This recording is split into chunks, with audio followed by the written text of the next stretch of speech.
King's Indian attack. Knight f3 and castles. In fact, I would not be shocked if that's how they both started the game. One thing that's going to feel familiar to the players is going to be the knight's influence on the center, right? The ability to quickly hit the full central box with knight f3 and knight c3 permits both players to sort of find their footing. There we go. Central fight. I would go d5 here as black. Good call. But the good thing for also you can't play a Slav because of c takes d5. Yeah. You can play a Botez Slav. Yeah, that's what I was going to say. Also, if you're a hater of the Slav, not available here. Jeez, but you can't play a Queen's Gambit decline either because of bishop to b4. e6, bishop b4, unpleasant. Where so what are we left with? would have left the room. Taking back on d5 is the Marshall variation of the Queen's Gambit. Jeez, you had to give up the center. Yeah, settles on the Queen's Gambit, accepted. Yeah. And Jan, I think, is quite happy. I don't think Hans anticipated having to give up the center. Mm-hmm. So maybe he can switch to sort of a Moran-style approach with a6 and b5. Yeah. Thing is, there's no bishop coming to b7. Yep. Maybe e6, bishop e7, and we just try and play some kind of c5 position. How does he play c5 already? Well, it's a Grunfeld idea, a very Grunfeld-esque idea to play c5, just sack the pawn and then worry later about winning it back with the moves like knight a6. Yeah. So for Jan, like d5 is a move I would consider. I wouldn't play it because of b5, like the Benko style idea. Mm-hmm. Whoa. b4, b5. He was ready for it. Good Lord. He was ready for that too. Yeah. Man. And he just shrugs like, yeah, well, I analyzed this 5 moves ahead. Yeah, I analyzed with Boris Savchenko in training camp in 2008. Queen to a6. But what's the follow-up? A4.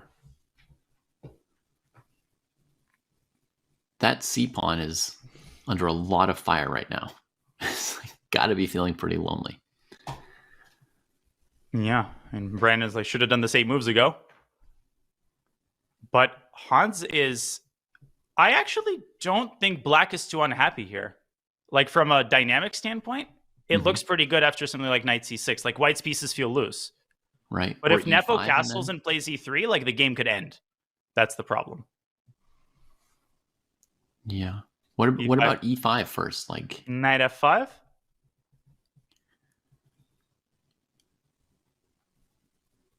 Oh, you win again. You win again, Danya. You're the Nepo whisperer. Maybe knight b3, but then knight e5. In a bullet brawl, I'm taking black.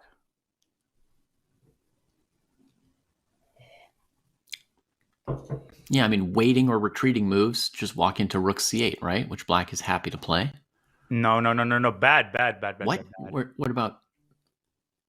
Bad because of queen b7, and you can't you have to play the incredibly weakening move f3 to defend g2. Mm-hmm. This is a huge moment.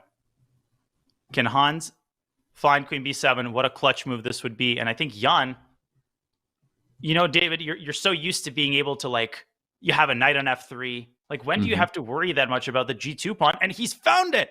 Yeah. In freestyle chess, that's when you got to keep your eyes on different weak squares or weak spots. And he'd seen it coming by now. You see the speed with which f3 comes out. Man. And he's got a minute and a half.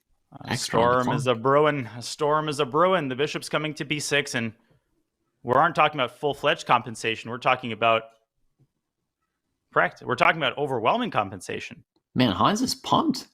He was just going like this already. Like, here it comes. So against bishop f2, is black threatening bishop takes f3? Absolutely. Great spot. That's why Jan had to move his queen back. Aye.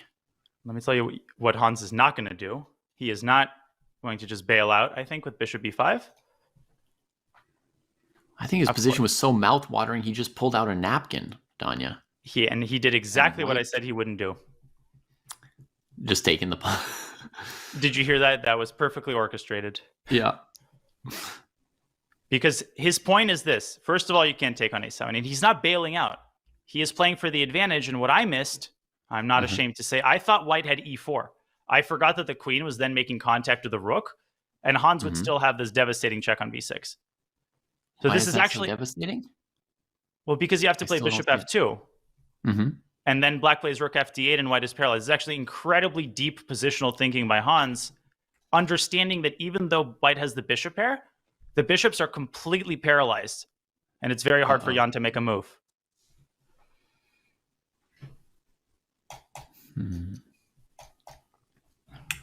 Okay, so... Oof. Like, make a move. Yeah. It's Bishop coming C3. any minute now. Bishop c3.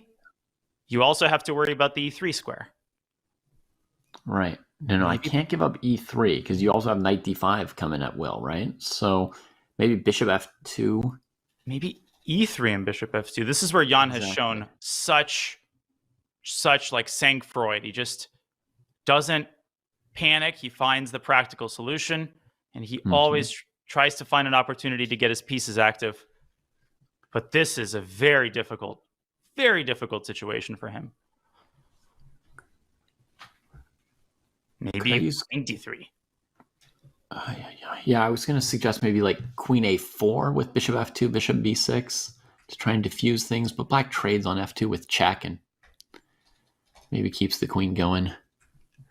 If white plays e3, Hans probably is hovering over the d8 square with his rook to infiltrate d2, and that will be potentially an overwhelming amount of force. Yeah. So he takes. Yeah. Great decision by Jan. This is the lesser evil. Yeah, I wanted to play e3, but I was seeing lots and lots of problems with it.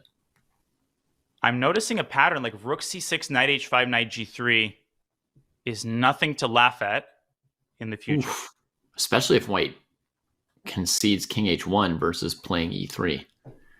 But look at how Jan gets his bishop out. Nevertheless, he's like bullets raining around him. He's finding ways to coordinate his rooks, but still so many weak squares like knight e3, rook c3, and he's down to 90 seconds. Whew. If he played rook fc1, could Hans even take the pawn on b4 with the knight? You think he would go for mate? Well, queen at f2, maybe there's... Okay, yeah. No, also b4 was hanging, you're right. Forces the knight to pick a spot. b4 is one of those available, right? Yeah, b4, e3. I mean, rook c3 is tempting, but then queen b2, and your pieces get kind of stuck in mud.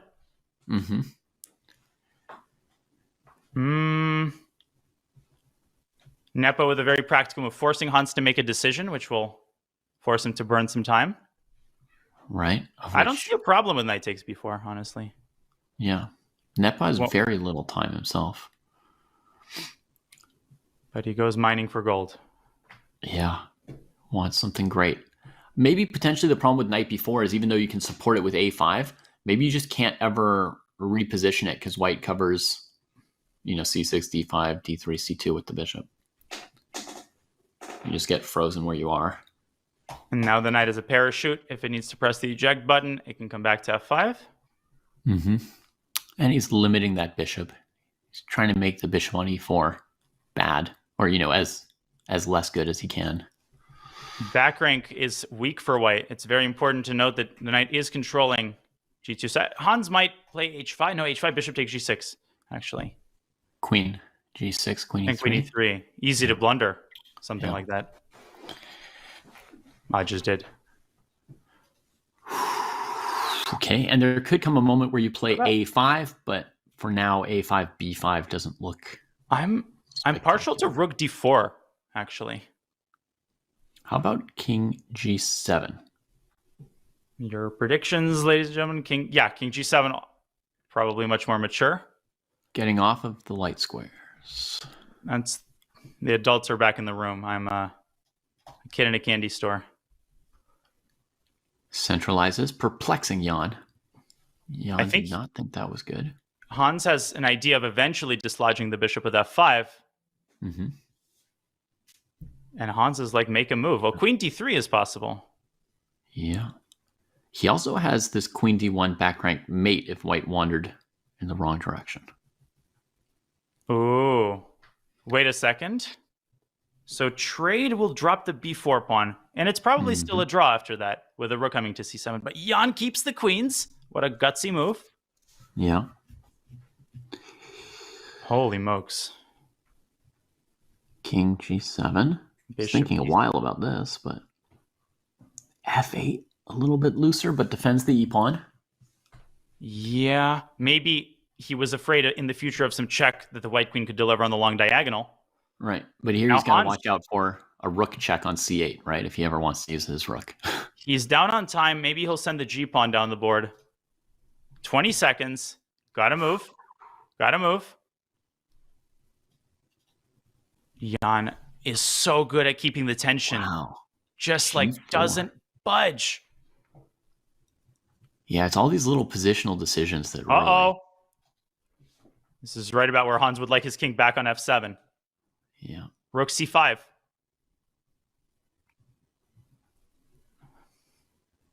Or b5, rook c6. Jan's doing it again, seizing the initiative. Yep. He can take the c-file here, double. Building it up.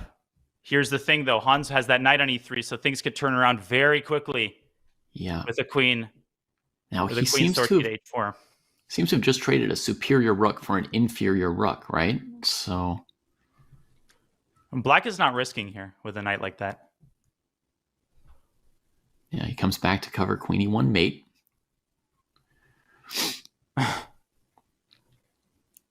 He's like, road's closed.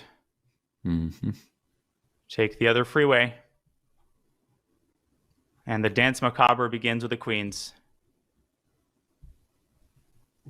And with the clock, they're each dancing a death dance with their flags here. And their hearts. They're beating fast. Maybe like an e4 shot at some point. Queen c7 was a Hans with a very risky move there. He is flirting with disaster. And Jan is threatening mate in 1. Yeah, queen f8. He's got to move his king back. He blundered mate in 1! He blundered mate in 1!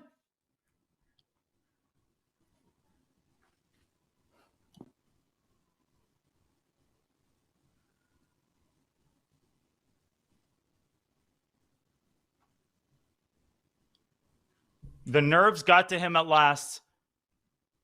Yeah. And that is how it ends. That is how abruptly this match ends. And how cruel the twists of fate can be. Jan Nepomniachtchi stays the course and punches his ticket to the semifinals. David. Yeah. Round of applause for both of these gladiators. Yeah.